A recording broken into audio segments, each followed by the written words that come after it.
we wanted to go to the last part, right? Which was also the video that caught our attention. I think, Patrick, you did the video with Rice Media, and I think it was a very interesting headline, which is "The Man at the Center of Singapore's Property Agent Drama." You leaving Mylink Group or something like that, which was being terminated by Mylink. Yeah, can we talk more a little bit about what was exactly this drama and why did it happen? Like, long story short. Okay, so welcome back to another episode of the Backholder Pod. I think on our channel generally, we do talk mostly about finance, and I think in today's special episode, we got an expert in the real estate industry.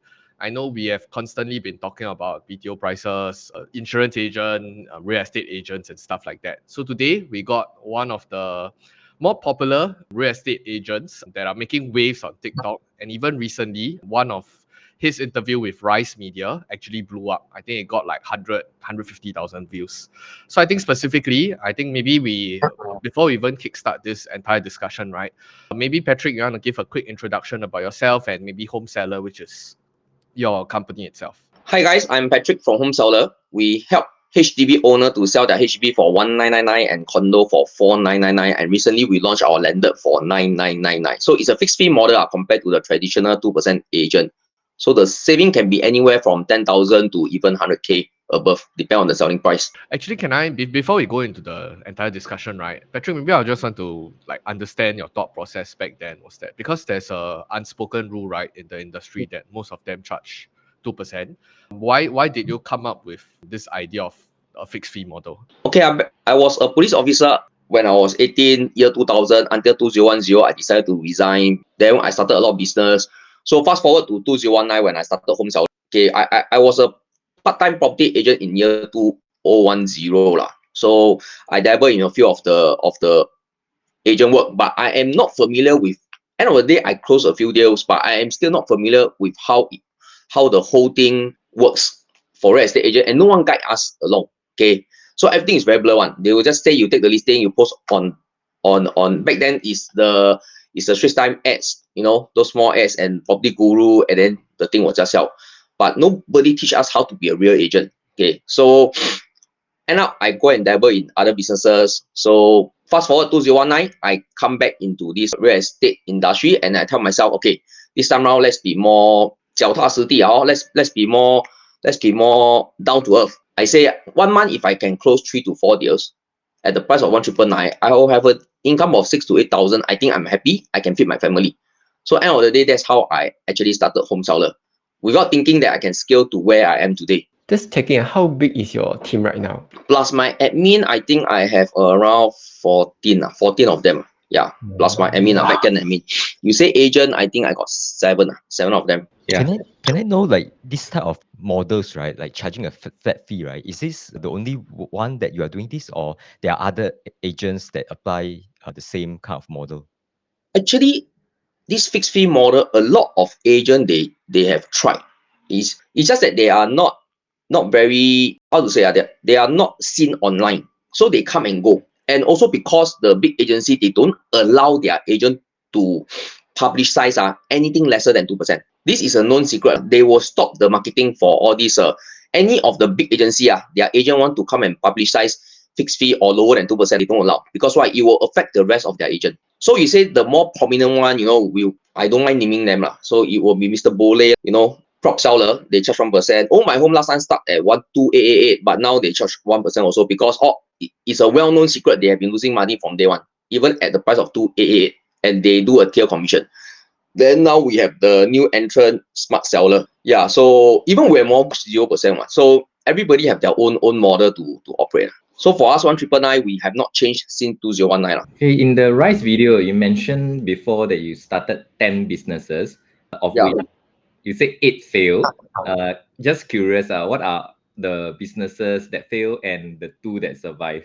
Homeseller is one of them lah. I got another business that survived, is my hair fiber business, which I'm using myself lah. So those ball head one lah. So the others is I started, you know, we sell sunglasses when I was young at those push carts. So we move around, and after which, of course, I joined the police force. Then I still do, when I left the police force, I was a property agent. Then after that, I go into this, doing the fever of this deal site, the Cropon era. I also started car deal site. Okay, that one failed miserably. So I still have this. I still go to Malaysia to start steamboat business in Malacca for 1 year. Then after that, I came back. Then after that, I started this Hua Tuo tonic, in this depot road to sell this yao cai, herbal product in front of the NTUC. Then also bird nest, we also do hamper. Then I also started this economic bihun, 经济米粉 in this Go Hill Plaza, Thomson.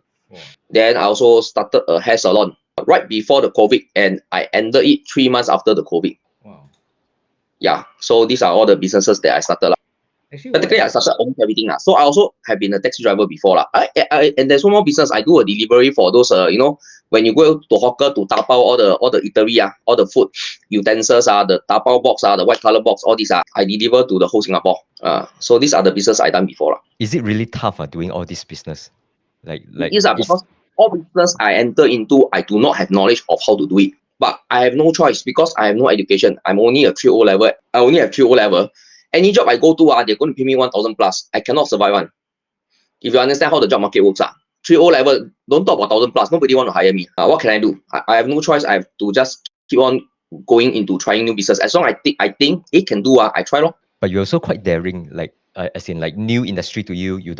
It's like I don't think there's many people guiding you. You are not familiar with the industry. You also just go in first and try out. So very, very daring, I would say. It's not about daring. Like I mentioned, I got no choice. So it's a survival mode already. You need to eat. You need to earn money. Although I lose, but no choice. I still have to go and try. But the moment I stop, what can I do?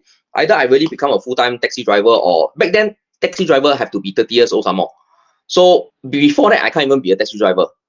So practically, I just have to, when we talk to people, when they talk to me about the business, everything, I analyze. I say, why don't I just try lor?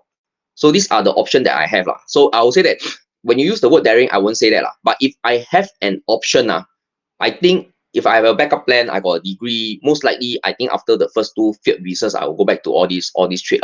So I think I have to be fair to the rest who started the entrepreneur. It's not that they are not daring enough. But if I were in a position with a cert, I think I will go back to the previous trade.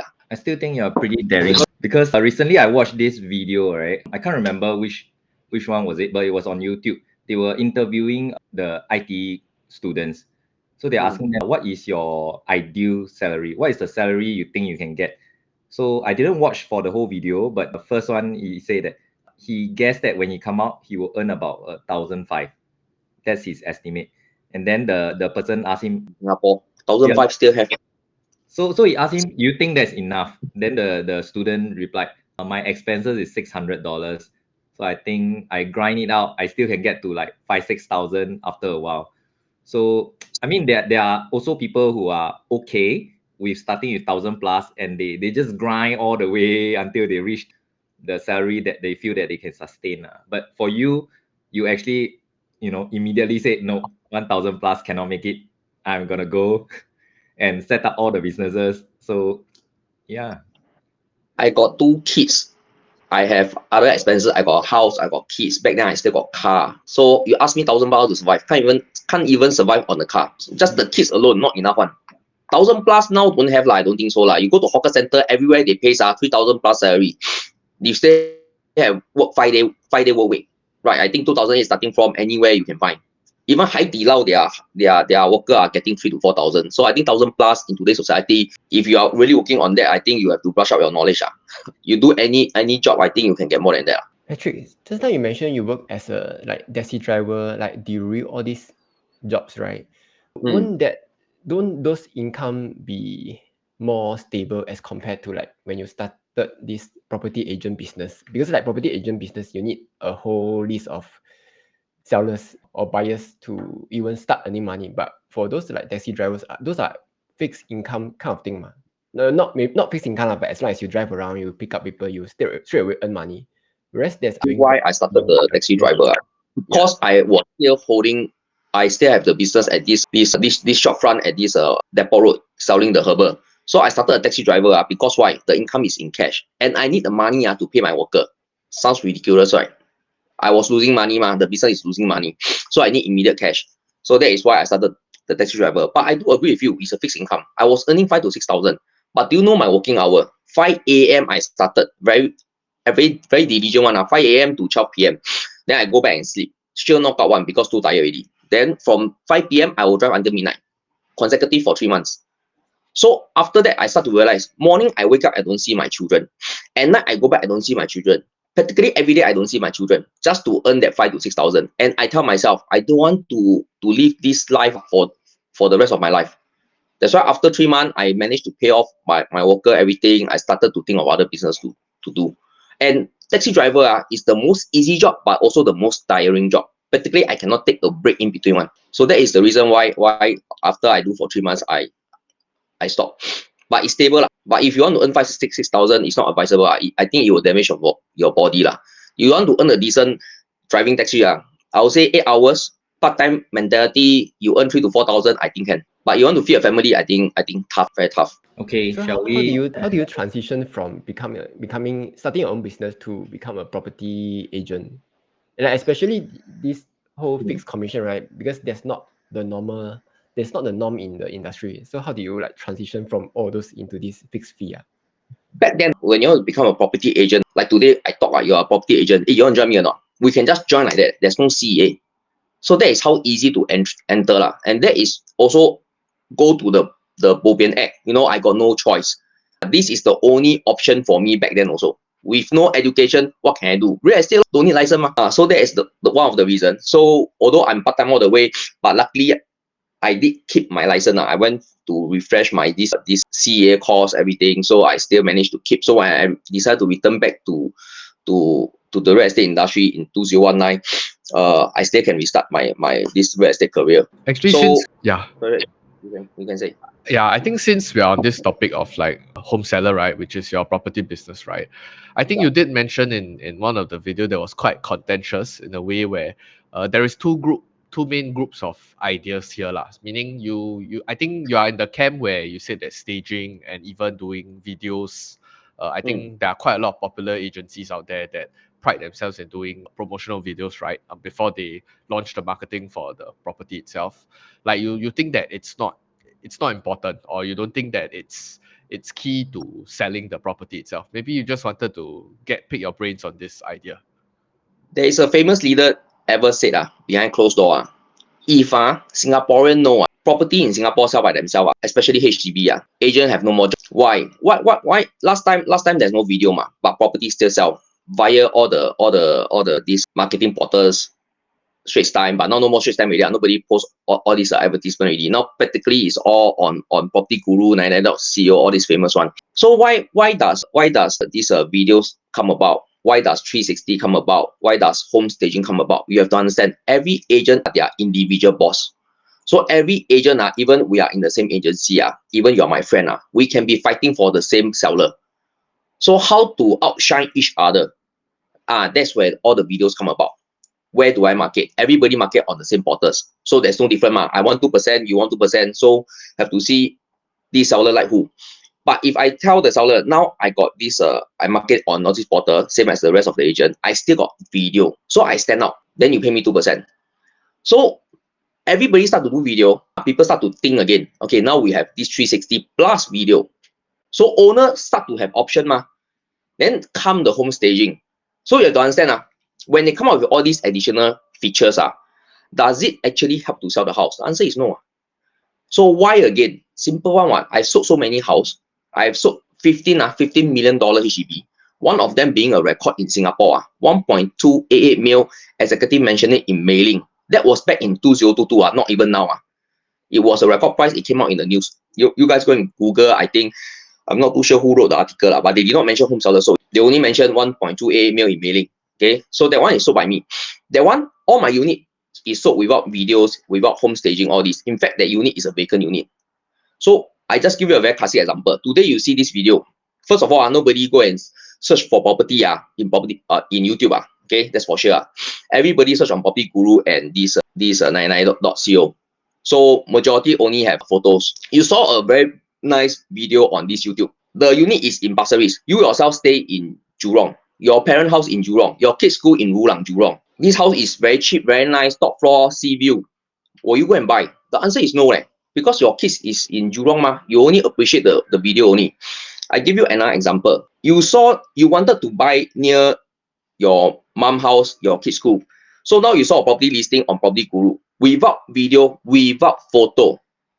Trust me, you will still call the agent to go for viewing. Why? I have buyers only want the parent block, and this is the only one selling. You will only buy this unit only. So this is a very classic example that I can share with you guys. So can I understand your model, right? You essentially saying that you are taking a fixed fee and it's very low compared to like whatever 1 or 2% that other agency charge. And then you just provide like maybe just the minimal service because apparently you are not creating videos, you are not creating like all this staging or promotion and stuff. But you are just serving the, let's say like the buyers with the nearby vicinity, right? So is that your model? Like all your agents do business this kind of way, or is that what you're pushing for? All my agents follow my style, and I advocate that mine is a full agent services because all agents operate differently. So we do, okay, what does our full services encompass? We'll help you to do your financial calculation. We'll help you to do your timeline planning. We'll help you to come and take the photos. We'll do this arranging of viewing, negotiate the paperwork, submission to HDB. Practically is everything. It's just that if I tell you today 6 p.m. there is a buyer coming to view, someone must be at home to open the door for the buyers. It can be yourself, it can be your help. In fact, we have done a video to help her sell at a record price for our owner, and me and my owner, we laugh it off because my owner was at the unit all the time in all the viewings except for one particular occasion. She need to go to her parent house. So the helper opened the door, the helper sold at a record price in Bishan. So that is what happened. So where was I? Okay, we talk about the helper. Yeah, need to pay the helper or not. 0.5%. Yeah, so practically it's either the help yourself, your kids, your parent is at home, open the door for the buyers for this 5-minute process. After the buyers left, we'll follow up with them for feedback and whether they want to make an offer or not. So it's a full agent services. Why until now no one in the industry dare to come and say that we are not a full agent services? Because in the industry, a lot of the agents, they don't come down for viewing as well. This is a known secret because one of them, they will just don't want to come down. The other type is they have no choice because if they are a popular agent on a Saturday, 3 p.m., if 2 buyers want to view 2 of his unit on the same day, same time, he can't go. He only can choose one. So the other one, he either have to reject on his seller behalf or he have to tell the buyer to self-view. Agree? That's why until now, no one dare to say I am not a full agent services. And we advertise on 5 portals to maximize our owner exposure online. Property Guru, SRX, 99.co, we stay at Homeseller, Facebook, and sometimes we do the TikTok. But do you know majority of the agents in Singapore only advertise on portal? Because why? It works. They don't want to spend so much money on other portals. And the main one is Property Guru . Actually, Patrick, when you advertise on TikTok, right, have you gotten quite a bit of leads? Is that a good lead gen portal? Oh, trust me, very good. Ever since I started in August last year, practically my home seller exploded. From a one-man show, I started TikTok when I was with Dennis. So Dennis was the one that actually is a push factor for me to start this video journey because he has his own YouTube channel before. So I saw that he's done quite well in the YouTube channel, and then I see the TikTok trend is coming. So I embarked on TikTok in August, I think around August last year. So from there, I start to build my team. My leads also start to increase a lot. In fact, it's when use the word a lot, 3 to 4. So I used to, maybe before I started last year, my listing on Property Guru is 20 to 30, but now I have 100 plus listing. My closing, my best year myself, I think I closed around 280 transaction. But just for the past 3 months alone, in May, June, July, I have closed close to 250 transaction. So TikTok is the new wave for business owner. I would say not only for the age. Last time I've engaged a lot of popular marketer to market my home seller and my branding and services but there's no traction let's be honest. Okay. So I would suggest business owner out there, they want to embark on any new business they have to do TikTok themselves not engage someone else. Okay. Patrick, I am going to ask this question, but I think you have been asked this question millions of times, but I'm still going to ask it so that let our audience know what's if home seller, right, you all charge a fixed commission, right? Would Yeah. your agents be less motivated to fight for like record higher prices if since you all want to close the deal fast? I like this question. In fact, not only us, we like to close fast. Yeah. All agents, they all like to close fast. We have done a lot of videos that we have closed in 1 day, few days, 1 week or 2 weeks. In fact, my fastest one is I advertise on 12 p.m. I close in at 6 p.m. It's a passerage unit. Okay. But to close within few days is very common, especially in a seller market. And I believe there's a lot of agent has done this style of video before. Wow, this one closed in 1 viewing, this one closed in 1 day. So it's proven that all agents will all want to close fast. So we come back to the motivation factor. Why are we? I always promise my owner that we will help to sell high, but I don't promise them record price. Despite I have done so many record price in all the estate, I dare to say, you show me any estate, I can give you any record price. Okay. But why are we motivated? Because I myself know I started in 2019 is to earn money and then to help the negative sale owner, whereby when after they sell their HDB, they will get back zero cash. But agent commission is in cash, easily 10,000 to 20,000. So this one can be very painful for a lot of a family. Because I understand when I was working in the police force, my saving, I want to save few $100 are also difficult. Then I go and check with my peers, and it's true. Because just imagine that we are earning 1,350, and every year my increment is only 65. The job look glamorous, but actually we are poor. So to save a few $100 is not easy. So we talk about 10, 20,000 is not easy. So the motivation comes from where? Come from first from the heart that we want to help. Second is I know that I need reviews because I know at 1999 nobody believe me. It's too cheap already. It become a scam.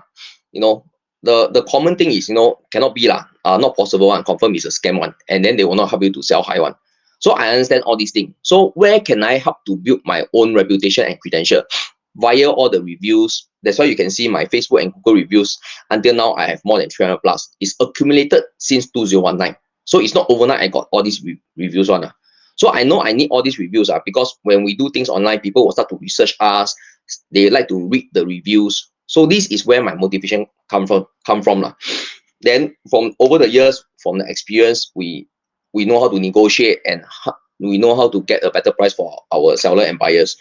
So we throw the question back to the 2% traditional agent. Why are they motivated? You have to understand, you sell a 500K property, the commission is 10,000. You want to fight additional 20,000 for the seller. 20,000 is a lot to the seller. Can cover the commission plus additional coming back. But 20,000 of 2% is only $400. So the question is, why would they be motivated to fight for their additional $400 when they're getting back 10,000 already? Agents are always complaining marketing cost is very high. We saw it in so many videos. Agents are complaining the fuel cost is very high. The transportation cost is very high. Their time is very precious because they got so many clients to serve. Just to get the additional 20,000, you may have to do additional 1 or 2 months more of marketing, and you have to travel to and fro to the owner house so many times. Is it worth that $400? You see the difference. So a lot of people have this misconception. You pay the person more, he will do more. The answer is no. They have to base on the experience whether this person have the ability to help you to sell high. It's not that just because he charges 2%, he have the ability to sell high. We're talking about a sales job, a salesperson, an experienced salesperson and a non-experienced salesperson. You are telling me that a non-experienced salesperson charging higher can get you a higher price?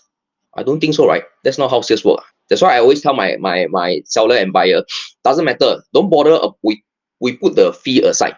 Go and check our CEA record, Council of Estate Agent. Then you will know the difference because Council of Estate Agent allow you to check your agent whether they are a full-timer, part-timer, how many transactions they have they done over a 24-month cycle. Recently, have they sold anything? And have they sold anything in your area specifically? So you will be able to see. So that's why CEA is a very good platform for a seller to go and check their agent. So we don't talk about agents say it until they can sell record price, they got ready buyers, all these nonsense. Let's put it this way. So just go and do your due diligence and check your agent online, including us. Just check us. Right? Yeah. Patrick, just curious, right? You mentioned all these sales, there's a lot of fee involved, right? For example, posting on all these different sites also is very costly, right? Can you educate me on what kind of fee, how much you pay for each of these different items? Because I'm quite curious on that. Okay, the most expensive one is Property Guru. They charge us on an annual basis. So depending on how many listings you have. So the top tier one can be easily 5 digit above.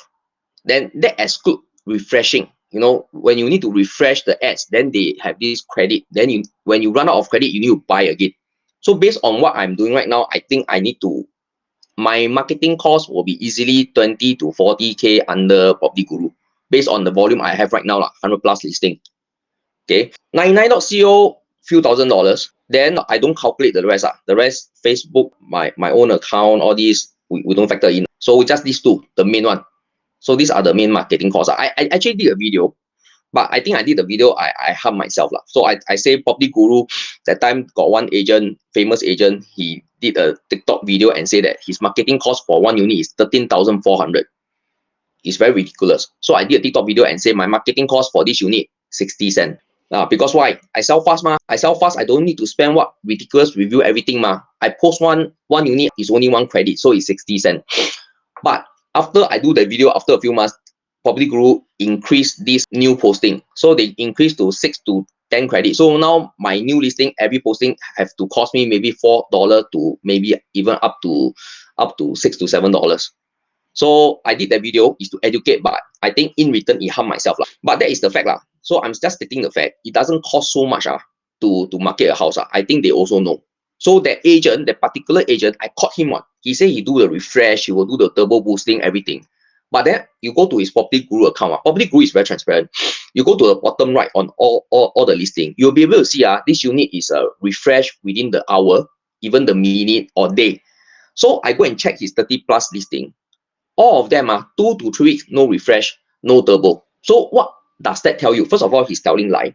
Second of all, you don't need to turbo, refresh, all this to sell. You have to understand, if you understand marketing, the algorithm work differently from different buyer and different searches. There's so many searches. Buyer always like to search based on price.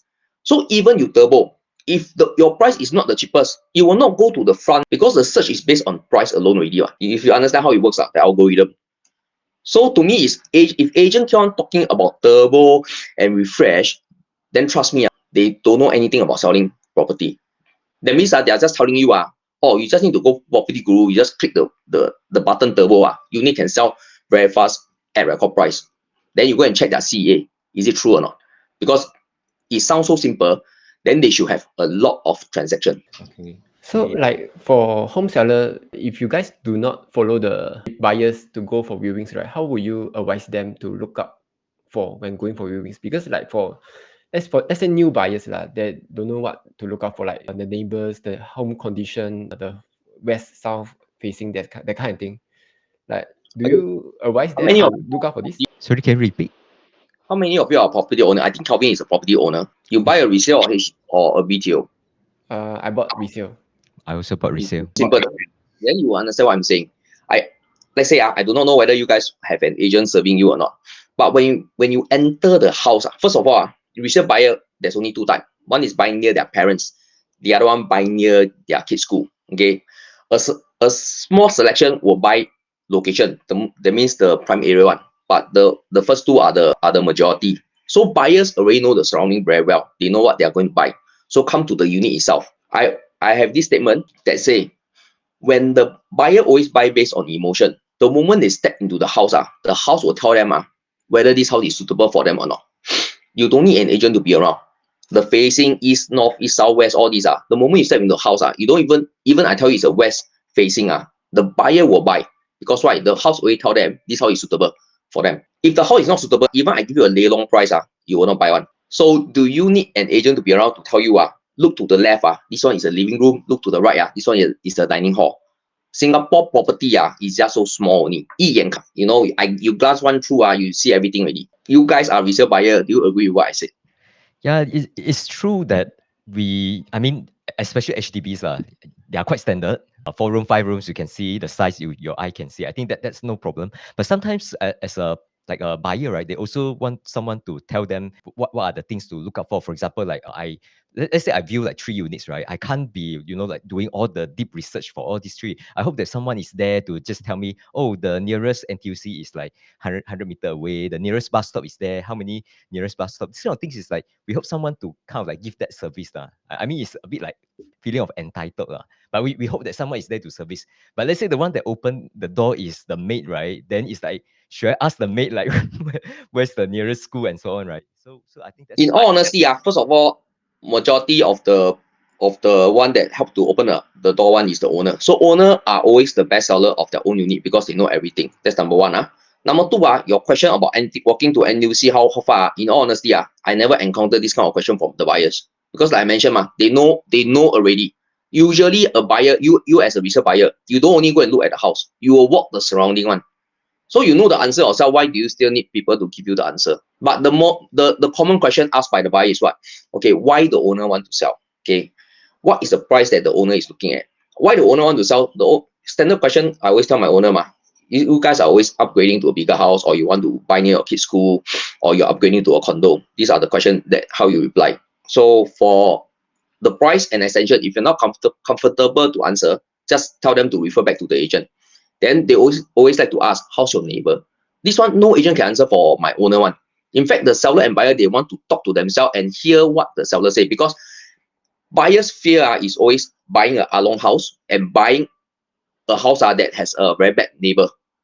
So from the seller response, you will make the buyer comfortable, not from the agent response. I can say, hey, the agent very good. No, that's not what the buyer want to hear. They want to hear from, when we ask this exact question, same to the seller, the answer from the seller, oh, this neighbor, my next door one is a Chinese, a family, they stay here for how long?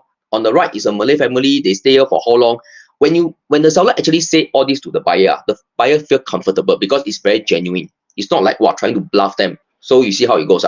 So for us, when we are not around, it actually play a very big role in us closing the deal, because seller and buyer, they're comfortable with each other, they talk to each other, and they know there's no hanky-panky in between the agent and the buyer. And I think this is one of the main factor, because when you go to a house with an agent, the agent always try to stop the seller and buyer from talking. I don't know why, but we all know they all want to talk. There's still a small percentage of agents they are trying to collect dual com. So they don't want the seller and buyer to talk. Yeah, they're worried that they might say something that, like bring out the problems and so on, right? That could be one. But I still remember when I bought my units, I do feel like, okay, after talking with the agents, I still want to talk to the owners, because we get that, that like they are usually not the professional sellers, right? So they don't know how to, like make up stories. So we want to talk to the person. You want to feel comfortable. Yeah. Buyer want to feel comfortable with who they are buying from.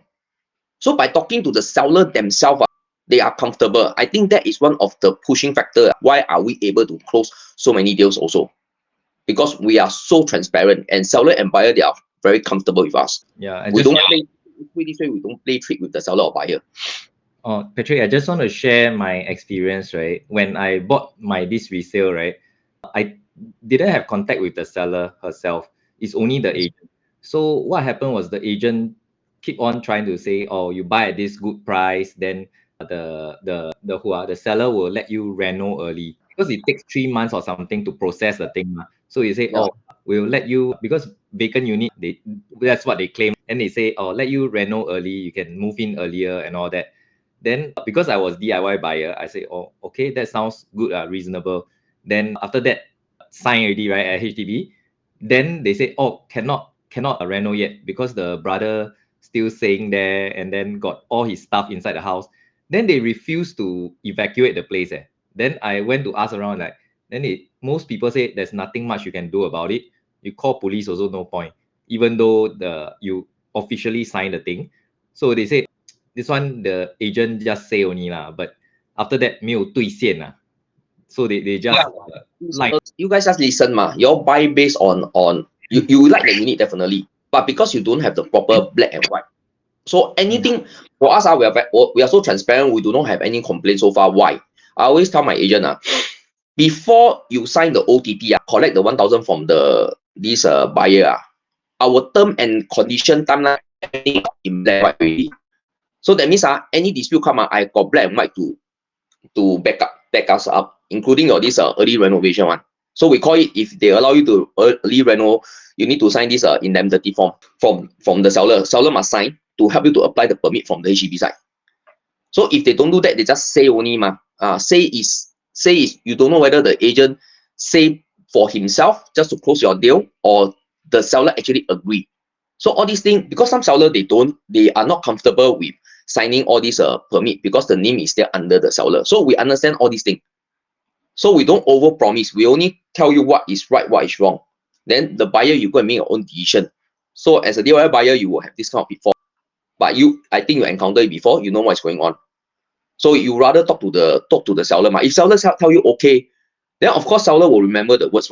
Then for us agent, when you go and talk to the seller, hey, you did talk to this buyer, you know, you allow them early renovation. Seller will acknowledge. Yeah, I think that could be one of the reason why, even as a buyer, even though we don't pay the agent any fees, it's the seller side that pays, right? So I think that's the value added, to have agent like at the side advising you, like, hey, you must have black and white, you know, all these things must be documented. I think that's one of the value add that experienced agent brings.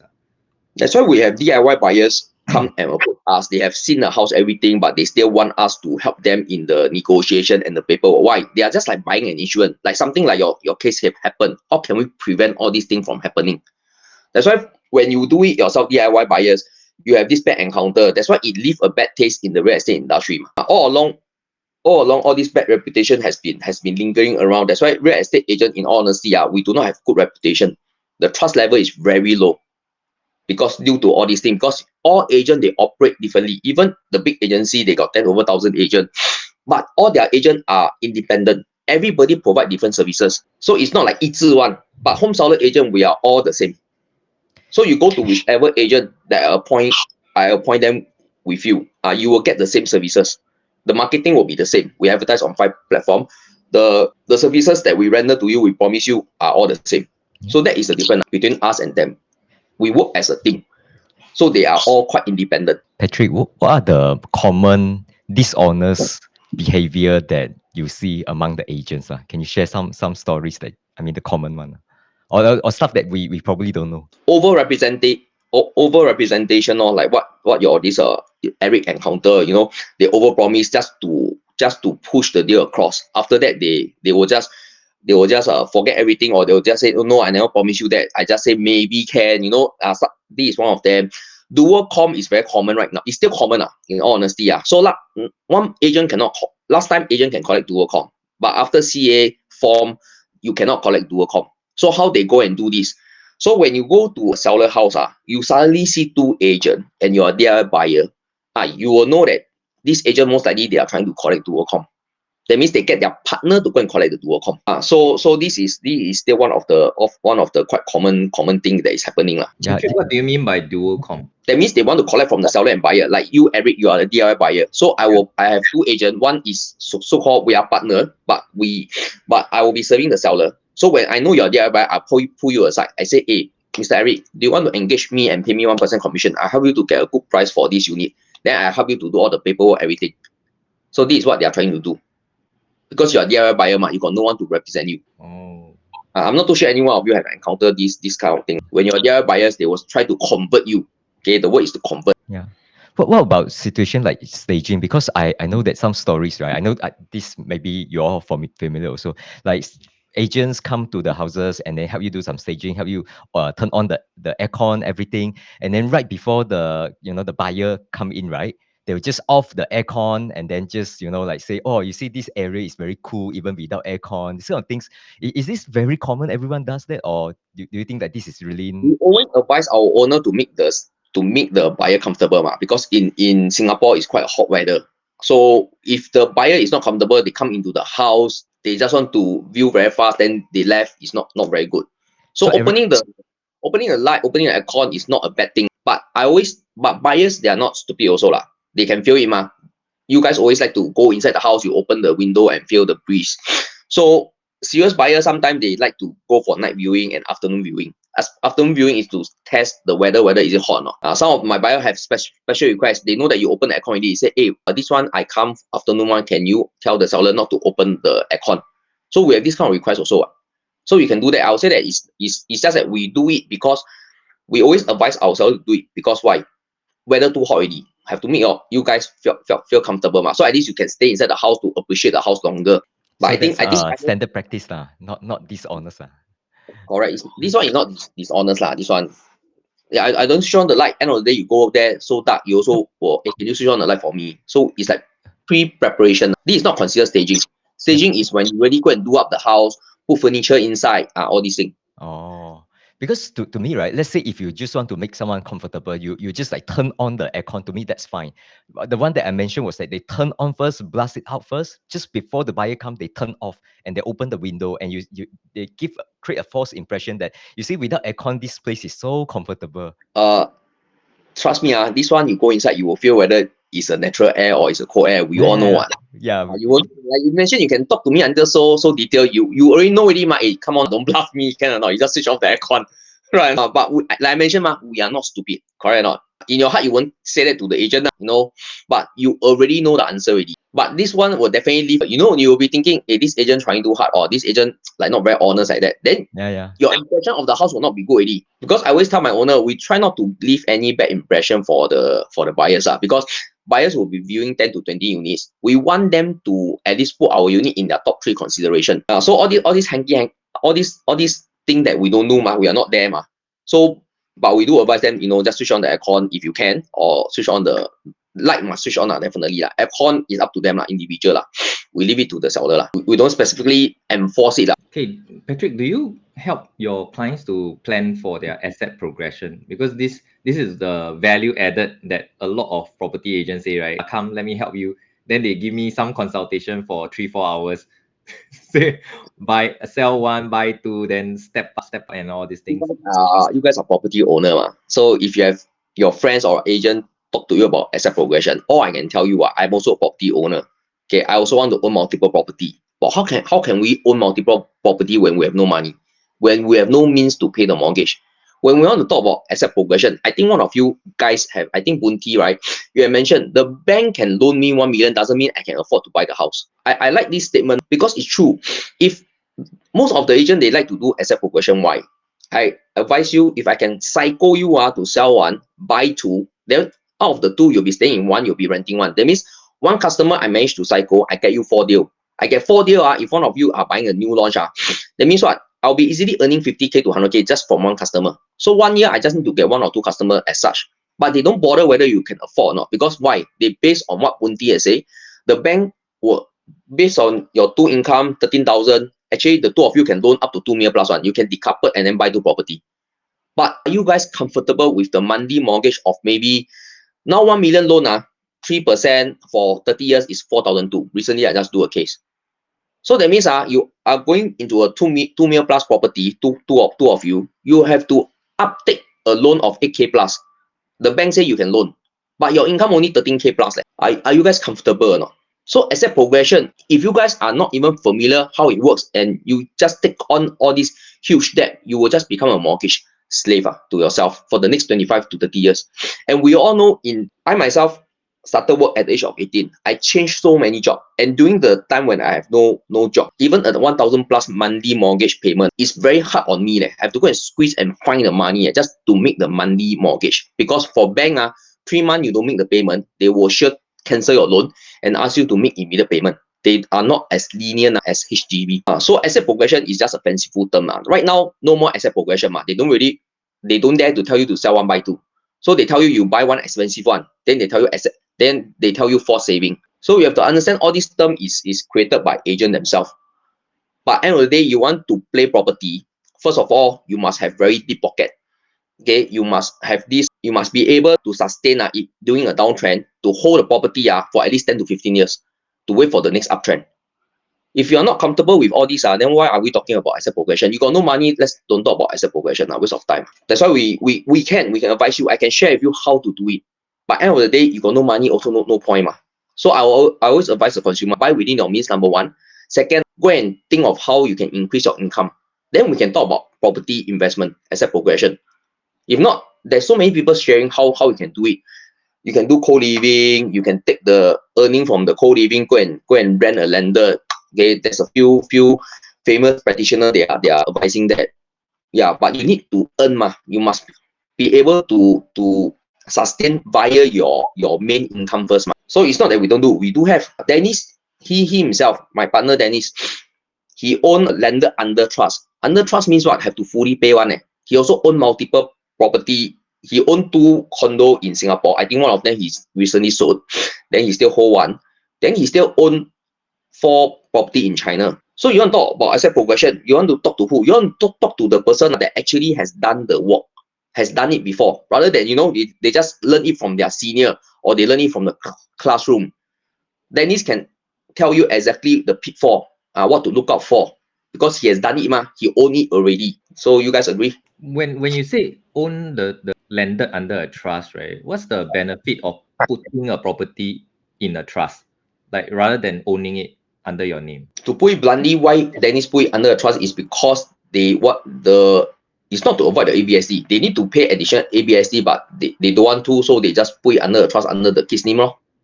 So that is why people are buying under trust, and government saw a loophole in it, and that's why they go and sell up this loophole. Now, if you want to buy under a trust, there's a lot more criteria. So now, not many people will do that. And especially trust in the first place, not many people can do it because it's fully paid one. You have to fully pay the property. Okay, so it's only for like really rich people, then they do that kind of thing. Yeah, you can say that.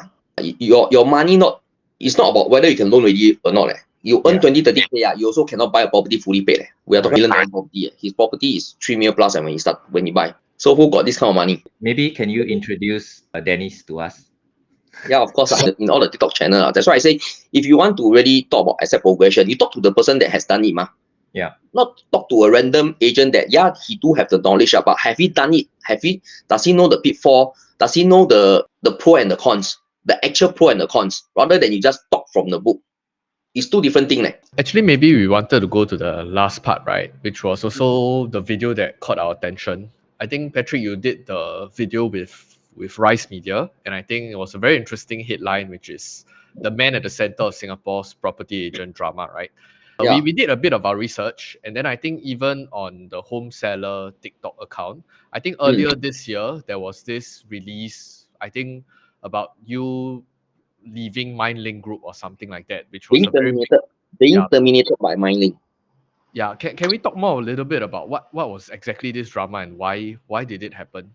Like, long story short. Okay, anyway, I went to CEA for investigation, Council of Estate Agent. So any agent that anybody complain the agent to CEA, they will conduct an investigation. So this is not my first rodeo with CEA. I think I went to CEA 4 times already. So the latest one, CEA called me up for investigation. So the Mylink founder decided to use this opportunity to terminate me and say that I've done something wrong. I am just under investigation. So I would say that this one is an illegal termination.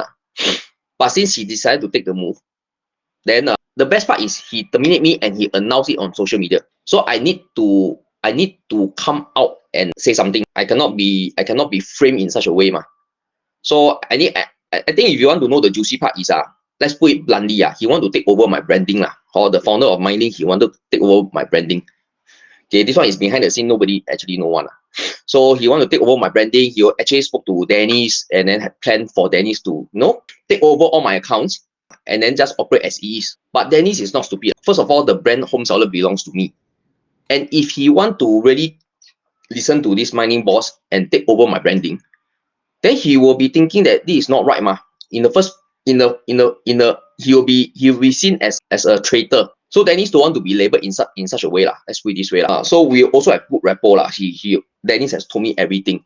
So this is behind the scene thing. So previously when I was under investigation by CA, we can still operate as an agent because investigation I'm not guilty until proven so. Even until now, you go to CEA website, I am still a practicing agent because I put my name under CNH currently. So after that, my whole team moved from Mylink to CNH together. So this is what happened during the saga back then, because my branding is getting more and more popular. So agents are talking online about Homeseller because, like I mentioned, I started in 2001. I started my TikTok journey last year, August 2023 August. So a lot of agents actually they don't know about Homeseller. They thought that I am a new entrant into the market, trying to lowball the market. So they just did not do their research. They go online and then they just start to talk. There's so many agents talking different kind of thing. One of them say, you go to Homeseller, they sell for you 500K. You come to us, pay 2%, I sell for you 550K. And then of course I will retalk back. For me is I always leave it as a healthy debate with the agent online. Since you dare to do it ma. I also dare to say ma. You say your version, I say my version. I also say unit will sell by itself. More viewing equal more buyers, more opportunity for my seller to get one offer or multiple offer. Another agent will say, who say so? You know, that kind of thing. So we just have a healthy debate on this social media lah. That's how the saga started. But eventually the whole thing start to die down. Why? They start to realize, hey, this person that just come into the market, he is not new leh. He started in 2019. Just check his CEA record. I got more than 400 plus transactions at my peak because it's a 24-month cycle ma. Every month it will refresh by itself. So some month I got more deal, my this record will be higher. So I ever hit 500 plus. So on average it's 400 plus. You go to CEA record. On a normal day, you go to check any agent, you go to your letterbox, get the flyer, you go and check any agent. They either have no deals or just a handful of deals. Usually less than 10, 10 to 20 only. I got 400 plus. Then they start to realize that, hey, this person you cannot anyhow, because I got experience, I talk from experience. You guys talk from your mouth only. Talk is cheap, but action is not. Then they start to realize because don't need I say, my viewer will say, you talk until so much. Do you check his CEA record? He 1 year close 280 deals. Then they start to realize something is wrong already.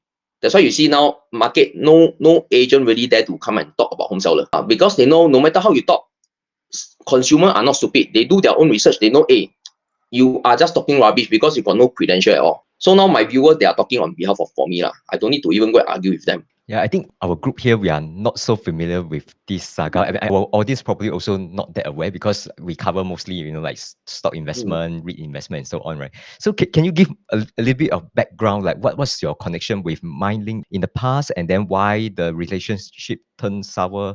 Just a bit more background. Yeah. The Mylink is just an agency, so I need to park my license in an agency. So that's how at Mylink that time they charged us 97.3. That means I get more overriding. That's why I go and join them. It's not that I know him personally. He got do advertisement. Then through a mutual friends, we spoke. And then because of because my costing is going up. Okay, marketing costs go up, labor costs went up. So I'm trying to reduce my this overriding. Last time in my previous company, my overriding is 90-10. So that 10% can seem insignificant, but because of my volume, I need to reduce my costing so that I can maintain my fee at 1,999 for my this consumer. So when Mylink is offering 97.3, is very attractive. That means I get every deal I done, I get additional 7%. So that is why I joined Mylink number 1. So why the thing turns sour? I won't say it turns sour. I don't know why it just terminate me. It's not the norm. You ask me in all the agency in fact the latest saga by that property guy Ghana the profile, right? He is still a practicing agent The EIA also never terminate him Why? Because it's only under investigation You don't go and terminate someone under investigation and then you start to post him online and then frame him and say that this person is not a good person, whatever, she blah blah blah. But I think he took down the advertisement now. Because it's not right It's just like, you know, you went to the police station for an investigation. Then suddenly people start to go online and say, hey, you guys, you are a bad person, you are what. It doesn't happen like that, but I can only follow the flow. So this is what the Mylink boss do, the action that he do on social media. Then I need to respond because it start to explode People start to wondering what happened to Homeseller, all this kind of thing. And I still have my existing client. But during the saga, it does not affect my operation because I got a team. So things happen. I go into this emergency mode. We park all my listing under Dennis. Then our operation is still ongoing because I got admin staff. Like I mentioned, now I got 4 admin. They are working from 10 a.m. to 9:30 p.m. So listing inquiry is still coming in. We are still arranging viewing for our owners. So it's only that I'm terminated. I cannot do agency work. So until I port over to CNH 1 month later, then I resume the agency work. But other than that, my agent, Dennis, they are doing all the work, marketing still ongoing. So it does not affect me. But you ask me why the Mylink boss take such a drastic action. Yeah, he's trying to use me to become famous. Because I myself is famous. If you go and read all the comment, nobody heard of Mylink before me. It's only through me then you guys heard of Mylink. Yeah, actually never heard of Mylink.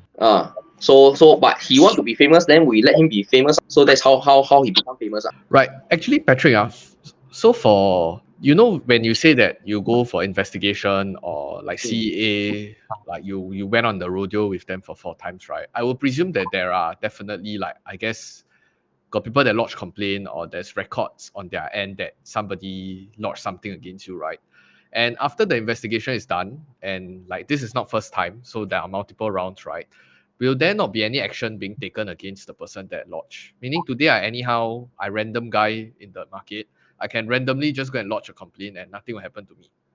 Is that how it works? I would say yes, but then it's up to CA whether they want to investigate you or not, whether they have this legitimate ground to investigate you or not. So throughout all my investigation, I think my worst one was when I first started out. My name is not Homeseller. I started as HDB seller. So somehow or rather, the one that complained managed to find a loophole, and HDB and CA came into the picture and said, I copyright this HDB. Then I got blur because why? HDB itself is just HDB. Mine is combined, my HDB seller. Cannot be your HDB, everybody cannot use, because I go online and search, I can easily find a HDB electrician, HDB contractor, or HDB whatever, blah, blah, blah. It's all HDB. But they never get into trouble. Then I HDB seller, I get into trouble. But again, no matter how I argue, you cannot win the government. So I have to change all my marketing, go under investigation, pull down all my ads, spend a lot of money to restart my website, I have to rebrand everything. That is why that during that period of time, I actually, the stress level is very high, because I don't know, I thought this one was very serious, but HDB come into the picture. I don't know whether I can still practice as an agent. This one is my rice bowl, they are playing with my rice bowl now. But eventually, they only give me letter of advice only, because it's innocent, I don't know what. I'm not cheating people, I'm not lying to people. That's why ever since that audio, I go under radar marketing. I just do Google ads, play with all the keywords only. So that's why a lot of people don't know about me. Only people who are genuinely looking to sell, they will know about me. But like this latest one, the investigation also haven't ended, but I still can practice one. Because why? I'm not guilty until proven otherwise. I think also because of the power of social media, right? And you're reaching so many more people, then I guess target on your back becomes a lot bigger. Whether is it property agent or even other people that maybe just not happy with you, then they'll just anyhow lodge complaint as well. The moment you want to be on social media, you are at open target. There's a lot of trolls online, they on off coming to target me. But I'm so used to it. Look here, guys. I went through I tell myself I went through the 18 level of hell, 18层地狱. Why? I do so many failed business, I go into debts, I can still survive. Your online comment or your videos does not affect me. But when I retort you back or I do a debate with you, can you tahan the comment or not? A lot of them cannot tahan. So if you want to be on social media, you must be ready, and you must be authentic, and you must be real and transparency, and you must be able to accept the good and the bad feedback. So I'm used to it, all these things. Like you mentioned, we are an open target. That's why all the more I need to be transparent to my audience. If not, easily they do their research. Like you guys before you approach me, you will do some research first. So if I do something hanky-panky, I think you guys will be ready for some question to make my life hard also. So it's the same thing. Yeah. I think also this very nicely wraps up this entire discussion. Actually, personally, from my own takeaway, we did prepare quite a bit of questions in case you guys were wondering. And then, of course, we did kind of sidestep and ask more. And I think through the discussion from Patrick, you can tell that he's probably one of the most transparent ones. He has nothing to hide. He's always ready to answer any questions. And I think we really appreciate this very real sharing from him. So I think with that, if there is no more questions from the rest, or Patrick, do you have anything for us? If not, I think we can close this session. You guys are very interesting. Kevin learn investing. I think I saw him from YouTube. I was also looking at him how he actually earned his money. Very smart guy. Then he somehow or other, all of you collaborate, and then you guys cater to all the Gen Y, Gen Z audience. So social media is the new thing, and whatever you guys do today, it will be there forever. So that is the power of social media. That means you put in one effort, whatever, it will be there forever. So this is how you guys should. I mean, for the future Gen Y, Gen Z, this is how you are supposed to embark on your new entrepreneur journey, I would say. But it's quite a very interesting channel that you guys are embarking on. Also trying to educate the consumer. So what we guys are doing on social media is we are trying to educate the consumer what's going on, be it stock investing, be it property, end of the day, we must be authentic and transparent. Okay, I think once again, thanks Patrick for coming onto the channel, and hope your business continue Huating next time. 200-300 is in 1 month rather than 1 quarter. So yeah, with that, we'll see you guys in the next video. Goodbye. All right, see you guys. Thanks for coming.